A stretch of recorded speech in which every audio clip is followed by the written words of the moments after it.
পশ্চিমবঙ্গের নৈহাটিতে এমন এক শক্তিপীঠ আছে, যেখানে আজও হাজার হাজার মানুষ ভিড় করেন শুধুমাত্র একটুখানি মায়ের আশীর্বাদের জন্য। সেই জায়গার নাম বড়মায়ের মন্দির। কিন্তু জানেন কি? কিভাবে প্রতিষ্ঠা হয়েছিল এই বিখ্যাত বড়মায়ের মন্দির? লোককথা অনুযায়ী বহু বছর আগে এই এলাকায় এক ভক্ত স্বপ্নে মা কালীর দর্শন পান। স্বপ্নে মা তাকে বলেন, আমি এই স্থানেই আছি, আমাকে প্রতিষ্ঠা করো। প্রথমে কেউ সেই কথা বিশ্বাস করেনি। কিন্তু পরপর ঘটতে থাকে কিছু আশ্চর্য ঘটনা।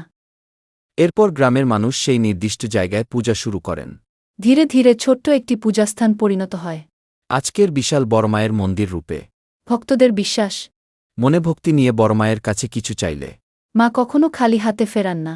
বিশেষ করে অমাবস্যা আর কালী পুজোর সময় এখানে মানুষের প্রচুর ভিড় হয়।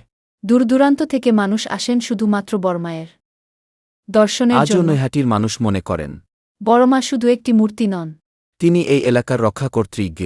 তিনি আমাদের মা। জয় বড়মা। ভিডিওটি ভালো লাগলে লাইক, শেয়ার আর সাবস্ক্রাইব করতে ভুলবেন না।